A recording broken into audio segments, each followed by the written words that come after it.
ስም ዝለዓለ ስም ኣሎካ ጎይታ ኢየሱስ ካብ ኩሉ ስም ዝበለጸ ስም ኣሎካ ጎይታ ኢየሱስ ካብ ኩሉ ስም ዝለዓለ ስም ኣሎካ ጎይታ ኢየሱስ ሶኒ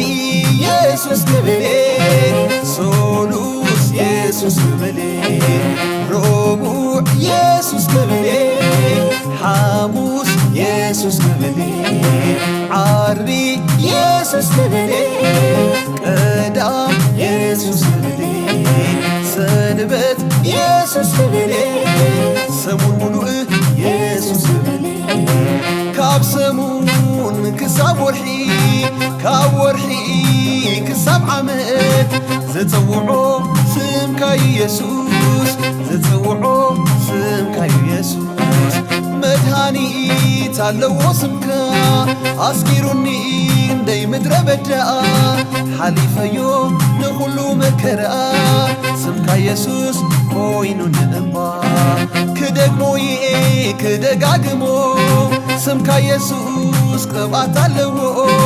መውፅእ ኣፈይ ስምካ ገይረዮ ስምካ እዩ ዘይጽገብ ዘይምኖ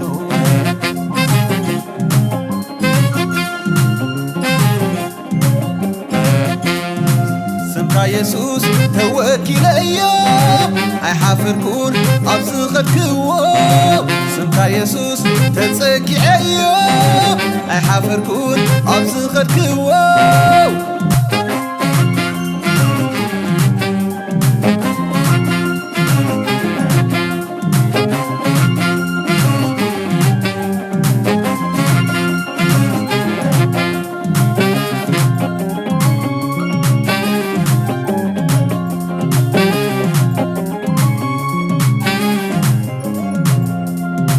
ካብ ኩሉ ስም ዝበለጸ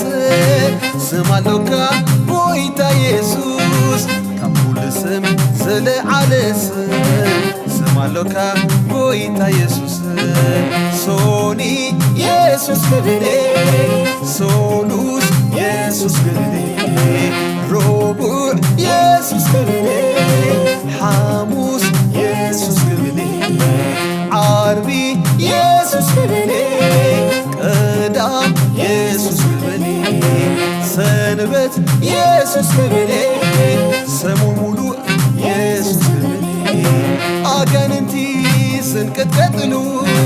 ናተይ በትረይ ስምካ ኢየሱስ እዩ ኩሉ ብርኪ ፍክም ዝብለሉ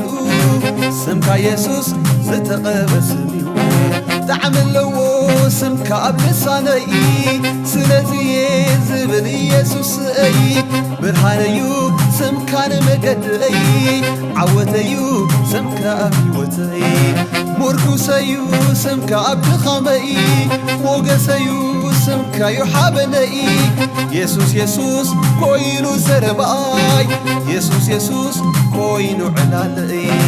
ስምካ ኢየሱስ ተወኪለዮ ኣይሓፈርኩን ኣብ ዝኸድክዎ ስምካ ኢየሱስ ተጸጊዐዮ ኣይሓፈርኩን ኣብ ዝኸድክዎ ንስምካ ክጽውዖየ ንስምካ ክዝምሮየ ንስምካ ክሰብኮየ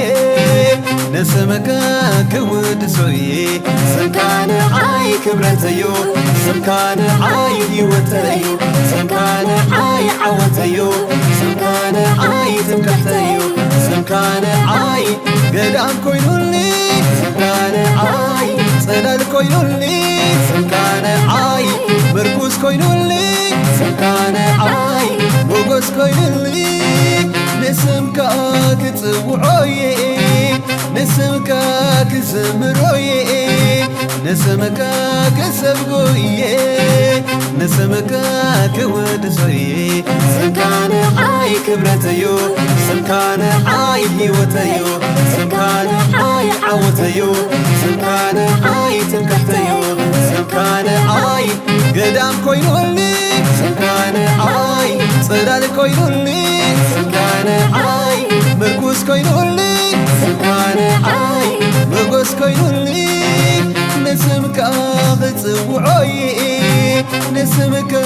ክዝምሮይ ንስምካ ክሰብኮየ ንስምካ ክውድሶየ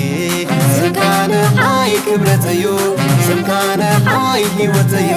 ስምካ ንዓይ ዓወተዩ ስምካ ንዓይ ትምክሕተዩ ስምካ ንዓይ ገዳም ኮይኑሊ ስምካ ንዓይ ጸላል ኮይኑሊ ስምካ ንዓይ ምርኩስ ኮይኑሊ